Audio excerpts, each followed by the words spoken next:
ચલો હવે આપણે જોઈશું દીકરાઓ સિમ્પલ પાસ્ટ ટેન્સ અને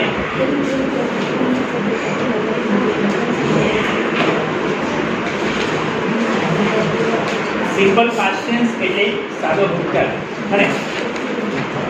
હવે એમ તો જોવા જાય દીકરો લોકડાઉનમાં તમે થોડીક મહેનત કરી હોતે તો આજે આપણે દશામાં નહીં હોતે અને બાકી તમે સિમ્પલ પ્રેઝન્ટ ટેન્સમાં તમને લાગ્યું કે ભારે હતું અને શિક્ષક તરીકે મેં જે તમને બધું મોકલ્યું હતું દીકરો અને થોડુંક મોડિફાઈ કરવાનું હતું બાકી બધી વસ્તુ સહેલી હતી અને એટલે તમારા પક્ષે આ બધી બાબતો એકદમ ઇઝી છે અને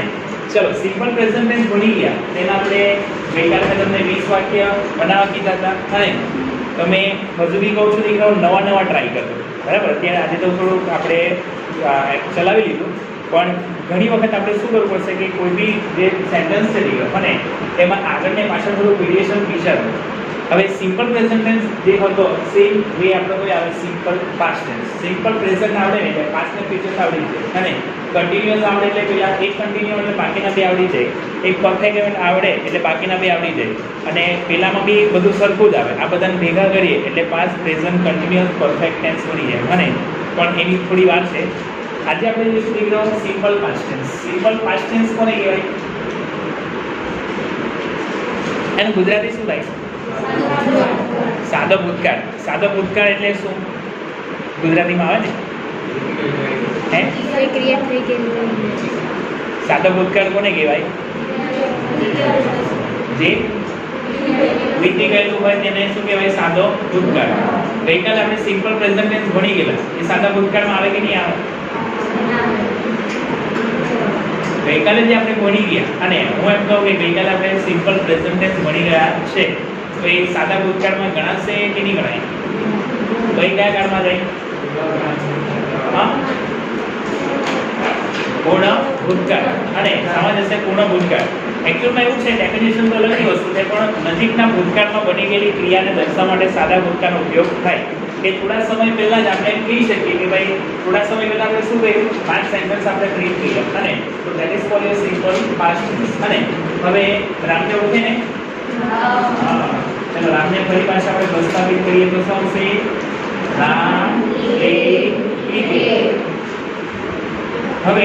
રામ પ્લેડ ક્રિકેટ આ વાક્ય કેવું છે પ્રકાર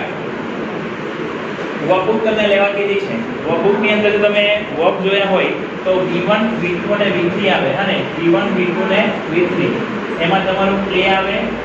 પ્લેડ આવે અને શું છે પ્લેડ અમુક જ ફોર્મ એવા હોય દીકરાઓ કે જેનું અલગ આવે બાકી બધામાં ed લાગે એટલે તમારું મોટે ભાગે 90% તમારા જે વર્ડ હોય દીકરાઓ 90% જે વર્ડ હોય એ મોટે ભાગે તમારા v2 ફોર્મમાં કન્વર્ટ થઈ જાય મોટો શું થાય when one અને અમુક અનિયમિત ક્રિયાપદો છે એ તમારે યાદ રાખવા પડે એ બુકમાં બી તમને આપેલું છે અને એટલે તમારે મારી અપેક્ષા તમારા પ્રત્યે એટલી છે કે આ જે બધા વર્બ છે આ તમે વર્કબુકમાંથી લઈ કાઢો અને એટલે જ્યારે બી આપણે આનો ઉપયોગ કરીએ દીકરાઓ અને વર્કબુકનો તો ત્યારે બધા વર્ડ આવી જવા જોઈએ એટલે તમારું ગ્રામરનું જે નોલેજ છે એ તમારું ઘણું બધું સારું થઈ જાય અને ચાલો હવે અહીંયા આ જે છે એને કયું ફોર્મ કહેવાય દીકરાઓ v2 અને ક્રિયાપદનું ભૂતકાળનું રૂપ ઓકે ચલો એના પછી આને નકાર કરીએ તો શું થાય રામ did not આવે શું છે did not આપણે જ્યારે સહાયકારક ક્રિયાપદ તરીકે શાનો ઉપયોગ કરવાનો did અને જ્યારે did નો ઉપયોગ થાય ત્યારે ક્રિયાપદનું કઈ રૂપ આવે મૂળ રૂપ બરાબર અહીંયા did છે એટલે અહીંયા આપણે શું લખ્યું મૂળ રૂપ લખ્યું did not play cricket સમજ પડી બાળકો અને ચલો એને આપણે પ્રશ્નાર્થમાં કન્વર્ટ કરીએ તો શું થશે હા did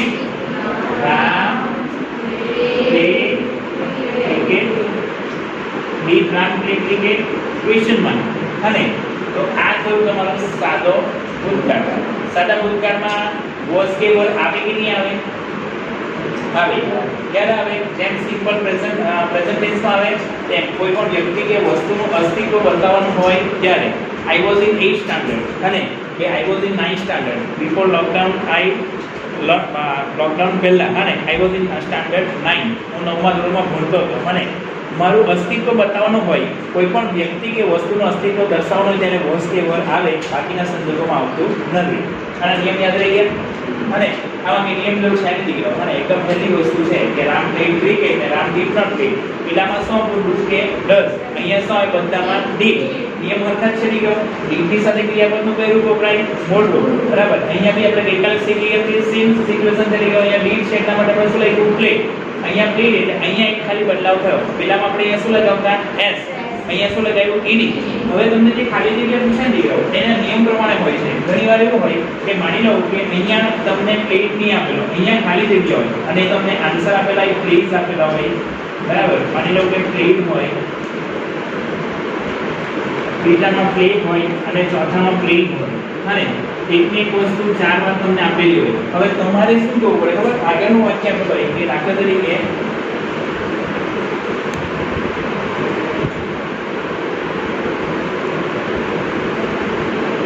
આ તમારે જોવાનું છે કે આગળનો વાક્યનો કાળ તો પૂર્ણ ભૂતકાળ હોય આ હેડ એટલે સામે આવે પૂર્ણ ભૂતકાળ હોય આ ખાલી જગ્યાનો જે જવાબ છે દીકરો એના માટે તમારે આ જોવું પડે આગળનું વાક્ય જો પૂર્ણ ભૂતકાળ હોય ને તો પાછળનું વાક્ય સાદા ભૂતકાળમાં હોય આગળનું વાક્ય જો ચાલુ વર્તમાન કાળમાં હોય તો પાછળનું વાક્ય સાદા કાળમાં હોય એટલે આ જે ખાલી જગ્યા છે ને એ ખાલી જગ્યાનો આન્સર માટે તમારે અહીંયા તમારે જોવું પડે અને એટલે તમારી જે ચાર બ્લેન્ક આવે ને એ ચાર બ્લેન્કને તમારે વ્યવસ્થિત સમજવી પડે કે કયા કાળમાં પહેલી ખાલી જગ્યા કયા કાળમાં છે પહેલી ખાલી જગ્યા જો પૂર્ણ કાળમાં હોય ને તો એના પછીનો કાળ કયો આવે સાદો કાળ આવે અને હવે અહીંયા પૂર્ણ ભૂતકાળ છે અહીંયા હેડ ટુક લખેલું છે તો આપણો આન્સર અહીંયા શું આવે પ્લેડ આવે બરાબર માની લો કે અહીંયા આપણે હેઝ લખી દઈએ અને પૂર્ણ હેઝ લખી દઈએ શું થાય પૂર્ણ વર્તમાન કાળ થઈ ગયો પૂર્ણ વર્તમાન કાળની સાથે શું આવે સાદો વર્તમાન કાળ તો અહીંયા પાછા બે ઓપ્શન આવે પ્લે કે પ્લીઝ લખીએ આપણે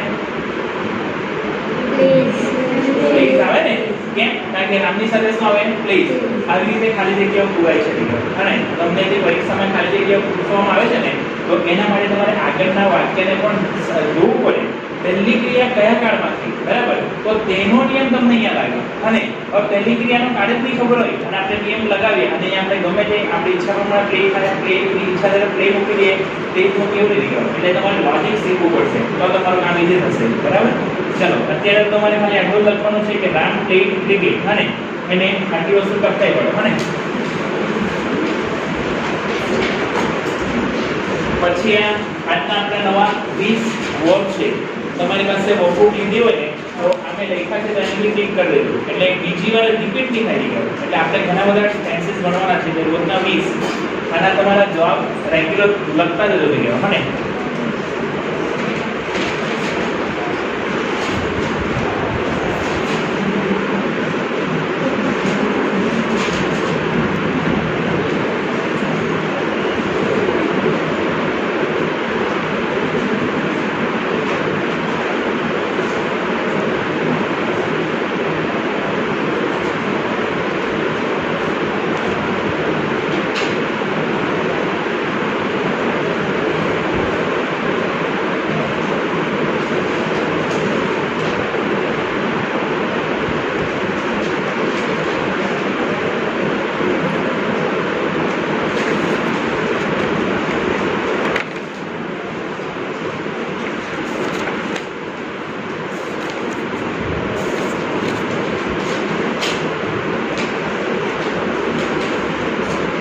પડી ગઈ દીકરાઓ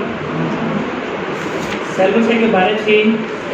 સહેલું છે દીકરાઓ અને જો આપણે થોડું ગયું હોત તો આપણે ક્યાં પહોંચી ગયા હોત ચંદ્ર પર પહોંચી ગયા હે ને અને થોડી વસ્તુ કરવાની જરૂરિયાત હતી પણ કઈ વાંધો નહીં દીકરાઓ ટેન્શન નહીં લેતા આપણે કેટલા લાગીશું 100 માંથી 100 અને 99 ખાલી ગયા અને ચોક્કસ પાઈશું દીકરાઓ ટેન્શન જરા નહીં લેતા ધીમે ધીમે થોડી વસ્તુ તમને જે કહું છું ને એ રેગ્યુલર કરો અને રેગ્યુલર કરવાથી શું થાય તમારા માઇન્ડમાં થોડા દિવસ પછી ઇંગ્લિશ માટે તમને નોલેજ આવશે ગઈકાલે તમે 20 સેન્ટેન્સ બનાવ્યા તો તમને એવું લાગે નહીં ખરેખર આપણે ઇંગ્લિશ લખી શકીએ છીએ અને તમારી પાસે તો ખાલી કેટલા શબ્દ હતા એક જ શબ્દ 20 જ વર્ડ હતા 20 માંથી તમે કેટલામાં કન્વર્ટ કર્યું 60 અને 60 નવા વાક્ય બનાવ્યા દીકરો અને તો એ તો તમારું ઇમેજિનેશન થઈ ગયો એક દિવસમાં ઇંગ્લિશ નહીં આવી જાય રોજ તમે નવા શબ્દ એડ કરો નવા કરતા નાખો નવા ઓબ્જેક્ટ નાખો તમારું કામ ઇઝી થઈ જાય ચાલો આમાંથી તમને સમજ પડે એવો એકદમ સહેલો શબ્દ લઈએ ટ્રેડ એટલે દુનિયાનું સૌથી સહેલું કામ અને ખેલ સહેલું છે કે અઘરું છે ડિફિકલ્ટ કામ અને નાપાસ થવાય નહીં થવાય અને નાપાસ કોણ થાય કોઈ નહીં થાય અને ચલો ફેલ છે તો આનું બીજું કોણ શું થાય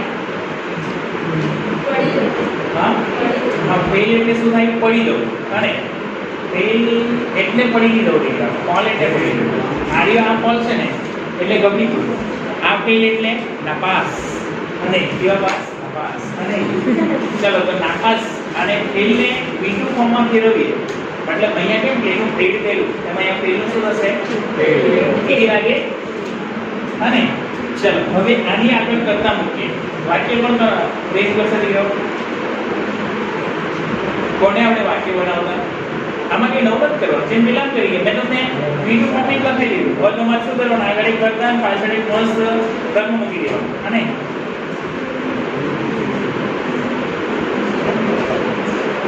આગળ બોલો My brothers ભાઈને નાપાસ કર્યો તો ઇજ્જત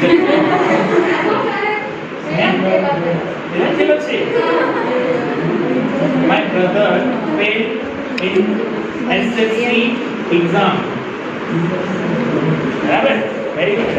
ચાલો લખો My brother failed in SSC exam. ચાલો ભાઈ ફેલ થઈ ગયો ને મારો ફેલ થયેલો છે શું નામ છે શું નામ રાજુ હે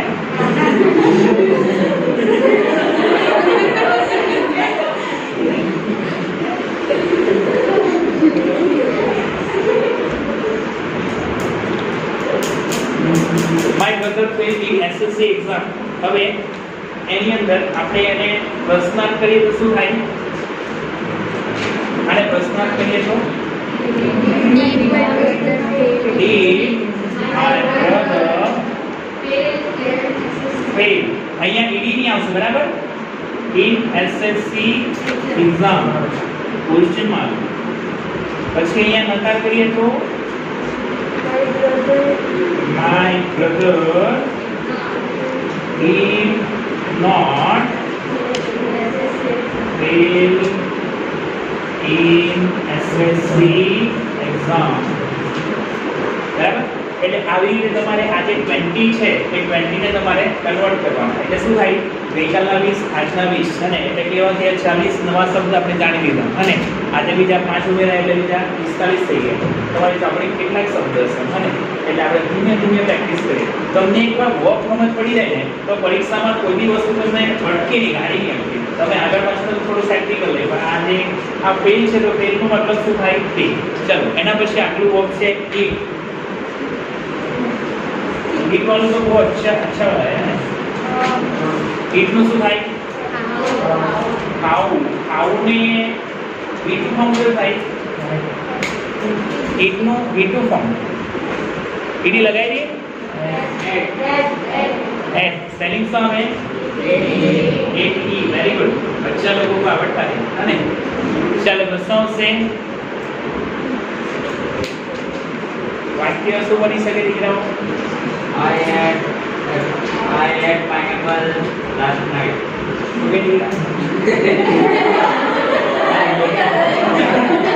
ના બરાબર છે પણ માસ્ક પહેરેલું કોણ બોલે ખબર જ નહીં પડે શું ભાઈ હા રજા બોલે દીકરા પાછળ બોલે